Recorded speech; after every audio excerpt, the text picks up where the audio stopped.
Vamos falar do barraco do Zelensky com o Trump, porque tem uma coisa interessante ali que eu não vi muita gente comentar. Vamos lá, pra quem tá perdido. Alguém não viu? Pra quem tá perdido, Zelensky, presidente da Ucrânia, foi lá no Salão Oval. Eu já acho estranho, eu sempre achei estranho, eu era criança, eu achava estranho que o nome onde o presidente está é Salão Oval. Não me parece, assim, a coisa passar uma seriedade grande quando você tem ovos, assim, na sua imagem. Ah, vou encontrar os Estados Unidos, o que você pensou? Ovos. Mas enfim, aí tá, está lá Zelensky, Vladimir Zelensky, não, Volodymyr, não é Vladimir, Vladimir é o Putin. Então tá lá Volodymyr Zelensky, convidado por o Donald Trump e o seu vice, J.D. Vance, eles não bem América, J.D. Vance. E assim, ó, tudo já foi feito para dar barraco, né? Porque chefes de estado conversam nos bastidores, tem aquele momentinho lá que eles tiram foto pra imprensa, depois vai. Não, resolveram conversar tudo na frente da imprensa. Tu sabe, a maior cara de que a coisa foi armada. Foi armada pra dar treta, tá ligado? Foi armada pra dar treta. Assim, ó, é tipo treta de internet. Você convida um cara pra live, o cara chega, quando ele entra na live, entra um outro cara que sabe que não gosta. Só pra dar treta. Tá. Aí beleza. Salão oval. Aí tá, entram no salão oval. Imprensa, papapá. O coitado do Zelensky, inglês não é a língua nativa dele. Ele sempre vai soar meio estranho falando, né? Ele sempre vai parecer o Zizek com o cu entupido de cocaína falando, né? Aquela coisa atrapalhada e tal, tem que reformular a frase. Então assim, tudo estava feito para ser uma confusão. E aí, para a surpresa de absolutamente ninguém, deu confusão. Não, e deu confusão considerando, inclusive, o baixo nível da imprensa que estava ali. Vocês lembram que teve antes mesmo do barraco, assim, o nível já estava, sabe, assim, alguém tem que apagar a luz nos Estados Unidos, cara, não é possível. Porque antes mesmo do barraco, um dos repórteres perguntou por que o Zelensky não usava terno. Aí eu achei engraçado, assim, tipo, qual é a preocupação, irmão? Por que você não usa terno? Sabe, nessas horas que ali se o Zelensky soubesse que o debate, ele já tinha respondido, porque, sei lá, cara, terno igual o teu acaba me apertando nas bolas, sabe? Por que você não usa terno, irmão? Aí tá, porque a tua mãe não gosta. E tua mãe não gosta, é por isso que eu não uso terno, tá. Beleza, por que você não usa terno? Aí tá, aí chega o barraco em si, e aí tem as falas do Zelensky e do Trump, o Zelensky insistindo, né, falando que o Putin é um assassino e tal, e o Trump, no começo o vice ali do Trump levanta a voz e fala que o Zelensky está sendo desrespeitoso, e aí achei engraçado, assim, momento fada sensata do governo Trump, eles querendo ser a fada sensata. Não, é que a gente quer buscar uma alternativa para a diplomacia, a gente não acredita na guerra, a gente acredita na diplomacia. Meu Deus, olha só, se criou, graças ao governo Trump, se criou a extrema-direita cirandeira.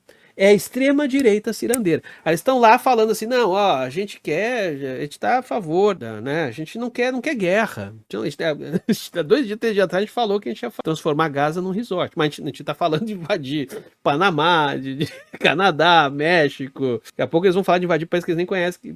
Alguém falou pra eles que existe o país gringo chupa meu ovo, eles vão dizer, eu quero invadir o gringo chupa meu ovo. Entendeu? Aí tá. Então eles são a favor da paz. É a extrema-direita cirandeira. Aí o Zelensky insiste, aí o Trump levanta a voz e fala. Que cá entre nós, eu acho que é um dos poucos momentos que o Trump falou verdade na vida dele. Que ele falou assim: se eu insistir nesta porra, é uma terceira guerra mundial. Gente, sabe por que é engraçado? Porque, porra, são presidentes, chefes de nação, imprensa todo do lado. E é um papo de bar, cara, sabe? É um papo de bar. Se eu insistir nessa buceta, vai ter terceira guerra mundial. É isso que você quer, Zelensky? É isso que você quer, Zelensky? Porra, Zelensky! Era óbvio que isso... Só faltava a mesa de sinuca. Só faltava a cervejinha ali no canto. Aí o Trump toma mais um pouquinho e continua, sabe? Dá um tempinho de molhar o bico. Então, Zelensky...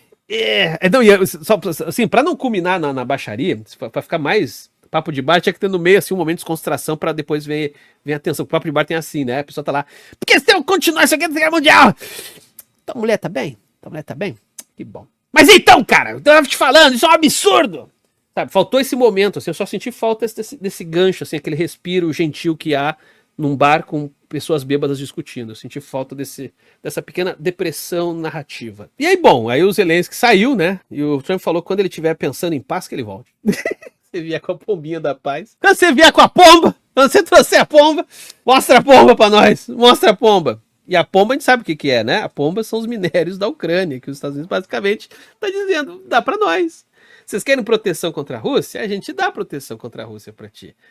E aí, o que eu tenho que dar? Pra ganhar proteção, nossa, o que você precisa dar? Olha só. É agora, né? Sei lá, o Trump só faltou dizer pro Zelensky, tu quer manteiga com sal ou sem? Porque os caras estão de olho na terra da Ucrânia e não estão mais nem disfarçando. Talvez isso, em parte, seja um avanço, de um jeito estranho, né? Pelo menos agora os Estados Unidos não falam que ele está em busca de democracia, ele está em busca de minério mesmo. O que vocês querem? Minério. Democracia. Já nem falamos mais. Passou. Passou a fase da democracia. A gente não vai mais exportar democracia para o mundo. A gente quer agora é minério. Vocês têm minério? Não tem? Então tá. Tem? Então quero. E passa as pedras. Os Estados Unidos é o cracudo do comércio internacional. E aí foi esse o barraco. E fim, não sei qual foi o desfecho que teve depois, mas a situação toda é muito constrangedora, né? Tudo é muito constrangedor, tudo é muito desconfortável. Em parte tu fica com pena do Zelensky, porque ele foi colocado numa armadilha. Não que o Zelensky seja uma pessoa pra lá tu ter muita, eu não tenho muita simpatia por ele não, mas ali tu vê que, porra, sabe, é juntar de montinho. Saca? É juntar de montinho, porque foi tudo feito pra esculhambar com o cara. E, por outro lado, quando o Trump, num raro momento ali, num raro espasmo de sinceridade, falou, ele tava certo, né? Tipo, o que o Zelensky tá pedindo há anos culminaria numa terceira guerra mundial. O que vai fazer, sabe? Tipo, na guerra ali na Ucrânia, virou aquele tipo de coisa, e aí um cientista político vai poder falar muito melhor do que eu, mas virou aquele tipo de coisa que foi uma consequência de tantos erros, um atrás do outro, que agora pode desfazer tudo, cara. Sabe? Tipo, da Ucrânia se aproximando da OTAN, dos Estados Unidos querendo fazer a Ucrânia como seu... Sabe? Eles mesmos já procuraram os Estados Unidos meio que pra se fazer meio que de quintal dos americanos que achavam que era conveniente. Agora estão descobrindo que os americanos são agiota, né, cara? Estão querendo cobrar de volta e aí a Rússia invadiu e a Rússia também não tinha que ter invadido e ai, cara, sabe, uma sucessão de merda atrás do outro, um monte de gente. Aí a gente ri, saca? Porque é o que sobrou. Mas a dimensão humana disso, a dimensão humana, a quantidade de criança que morreu nessa merda, a quantidade de gente inocente que morreu nessa merda dessa guerra. E sabe o que vai resultar dessa guerra? Só mais merda. Não vai sair nada que preste dali. Provavelmente o que vai acontecer vai ser com uma Ucrânia completamente arregaçada de um lado pela Rússia, do outro lado pelos Estados Unidos. E é isso. Deu no quê? Pessoal, eu lembro quando o Lula falou pro Zelensky para ele basicamente topar perder para não perder mais. Vocês lembram disso? E daí o governo ucraniano falou que era pro Brasil então ceder o Rio de Janeiro pra Rússia ou coisa assim. Vocês lembram que eles foram mal educados? Cara, com tudo que o pessoal quer criticar o Lula, mas o Lula como sindicalista sabe bem direitinho o que é fazer, o que é lutar para que você perca, mas não perca tanto, saca? Às vezes a gente ganha também, né? A luta sindical, a gente vai pra briga pra ganhar. Mas às vezes tu perde. Então quando tu perde, tu luta para não perder de feio. Perder feio é pior ainda, né? Aí tu não sai com nada. E quando o Lula deu esse toque lá pro Zelensky, o Lula tava certo, cara. O Lula tava certo porque o Lula é presidente de um país de terceiro mundo, ele sabe qual é. E eu já cansei de falar que a política externa brasileira, que o que a gente faz? A gente aqui acena para diferentes agiotas, é isso que a gente faz. A gente acena para os Estados Unidos, a gente acena para a China, a gente acena para a Rússia, a gente acena para a União Europeia, a gente acena para todo mundo. Por quê? Porque a gente a gente torce para que essa galera nunca entre num acordo total para nos fuder ao mesmo tempo, né? Então, como todo mundo tem interesse na gente, ninguém avança demais, porque senão o outro vai achar ruim. E meio que o governo Lula deu esse toque pro governo do Zelensky. Vão por esse caminho. Mas não. O que o Zelensky quer é uma luta que não tem como acontecer. Se acontecer, vai ter uma guerra nuclear na Europa. Só que assim, tudo isso eu tô falando, tudo isso é de menos. O que me pegou nesse assunto? Até isso, na live que teve com o João Carvalho e eu, a gente falou isso muito rapidamente, eu acho que era um assunto que me interessava mais. É que assim, ó, existe uma dimensão que eu vou compartilhar com vocês uma dúvida que eu tenho, tá? A dúvida é se a ordem dos tratores altera o viaduto. Deixa eu explicar. Quando você olha para esses movimentos autoritários, porque assim, vamos lá, deixa eu dar um passo mais atrás ainda. Muitos autores hoje, pesquisadores, historiadores, vão dizer que dá para dizer sim com segurança, com base em critérios objetivos, que o governo Trump é um governo de contornos neofascistas. Talvez não possa ser dito que é um governo plenamente neofascista, porque ainda você tem determinada institucionalidade ainda está funcionando, ainda você tem alguma resistência institucional aqui, ali e acolá, mas se você pega aquele projeto 2025, você pega uma série de pautas e defesas do Trump, você vê contornos neofascistas no governo Trump, tá? Então, assim, isso, nesse momento, não sou nem eu falando. tá? Isso é meio que... Não dá para dizer que é consenso, tem gente que discorda, mas eu vejo que é uma opinião entre historiadores e cientistas políticos, etc., cada vez mais corrente, né? De entender que dá para falar sim, sem cair em imprecisão, de que o governo Trump seria um governo ao menos de contornos, assim, se não pleno, mas ao menos de contornos neofascistas. E aí, tá, partindo então dessa premissa, então vamos comparar com o velho fascismo, né? E uma coisa que eu acho doida é que é o seguinte, tu pega o fascismo old school, cara, você consegue imaginar esse tipo de barraco envolvendo o Mussolini, envolvendo Franco, envolvendo Salazar, envolvendo Hitler? Você consegue imaginar um presidente de um outro país vindo e botando a imprensa para cobrir aquele barraco? Eu não consigo imaginar. Sabe, esse nível de baixaria, esse nível de tosquice, parece não fazer sentido quando você olha. E até eu acho que às vezes pode até funcionar como um argumento para aqueles que falam que seria equivocado chamar o trumpismo e essas coisas de neofascismo, porque olha só, esse tipo de coisa seria possível? Porque é difícil imaginar, né? Só que aí tem uma outra coisa. Só que aí também tem outra coisa. Quando tu olha os movimentos, o início ali do fascismo no século XX, né? Tu percebe que todas essas tendências, inclusive no Brasil com o integralismo, aquela coisa toda, você percebe que era uma galera que, se levava muito a sério, então era um pessoal que se levava muito, muito a sério, e que também tinha um outro detalhe, que é o seguinte, esse pessoal, eles, com o tempo, até onde eu sei, se alguém pode me corrigir, se eu tiver algum historiador aqui especializado pode me corrigir se eu estiver errado, mas eles foram só com o tempo se apropriando de instrumentos midiáticos, assim. Então quer dizer o seguinte, tipo, por exemplo, o nazismo não começa tendo como projeto cinema. Acontece que o alto escalão do nazista era feito de artistas, eles gostavam de arte e tal, e o Hitler gostava de ver filme. Então o que acontece? Eles têm uma ideia, uma visão de mundo, e eles vão cada vez mais se apropriando de determinadas formas de arte, determinadas mídias, para fazer valer essa visão de mundo, especificamente cinema e rádio. Já no caso agora dessa galera nova aí, que orbita em torno do Trump, eles têm uma trajetória que é bem oposto, né? Eles são pessoas que não tem uma tradição de uma visão política consistente. O próprio Trump não tem um partido próprio, ele tá no Partido Republicano. Então não são caras assim, o Bolsonaro aqui se elegeu num partido de aluguel, então a mesma coisa. Então são caras que eles não vêm de uma formação de um partido próprio, ou de um movimento político muito próprio, etc. Mas, olha só, não por acaso, são figuras mega midiáticas. O Trump é apresentador de reality show. O Bolsonaro, vocês viram, o Bolsonaro se fez muito dando entrevista pro Super Pop, dando entrevista pro CQC, agora recentemente agora que ele foi falar da vida dele, olha para quem ele deu, para um jornalista de fofoca, pro Léo Dias, onde ele falou inclusive que ele usa um chip para poder ficar com pau duro. Então assim, de novo, tu consegue imaginar Mussolini falando da sua impotência sexual? Então assim, o que eu quero dizer é o seguinte, são caras que vieram, o próprio Zelensky era um comediante. Então assim, são figuras midiáticas, cara. São figuras midiáticas, são grandes palhaços, no sentido amplo da palavra, não no sentido pejorativo, né? Palhaço também sou eu aqui fazendo live. Então são grandes palhaços. E esses grandes palhaços vão aos poucos tendo uma certa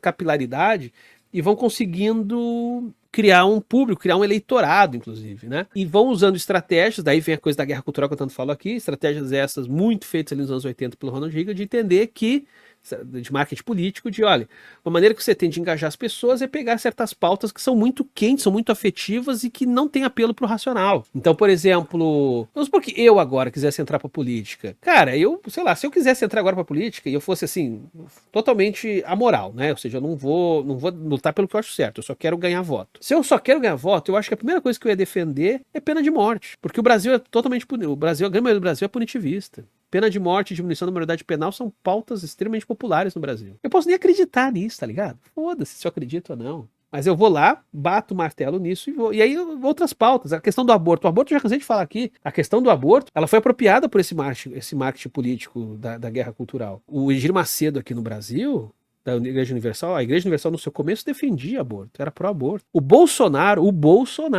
ok? O Bolsonaro tinha uma visão que ainda era conservadora, mas conservadora, não era reacionária. O que ele falava que ele também era a favor do aborto desde que fosse consensual com o marido. Ou seja, ele achava que o homem também tinha que decidir, mas também não era contra. Vocês estão entendendo? Aí depois que essa galera foi começando a pegar essas pautas, certas pautas assim que são muito mobilizantes, que são muito, inclusive, estressantes em termos sociais, e daí foram encontrando a partir disso um caminho para a política, para se eleger, para virar deputado, senador, governador, prefeito, presidente, etc. Aí voltando à minha grande pergunta, a ordem dos tratores altera o viaduto, ou seja, aqueles líderes lá de trás, que depois viram nas novas mídias, nas novas tecnologias de comunicação, uma oportunidade de fazer valer a sua visão de mundo. E esses caras agora, que nasceram como palhaços dessas novas tecnologias da comunicação, e daí, por sua vez, se aproximaram de determinadas formas de engajamento político para conseguir ascender, enfim, essa diferença vetorial, onde um começa e para onde vai, essa diferença não de vetorial, de ordem, né, de o que começa e para onde vai, essa diferença, a grande pergunta é se essa diferença faz diferença, ou se no final das contas dá no mesmo. E eu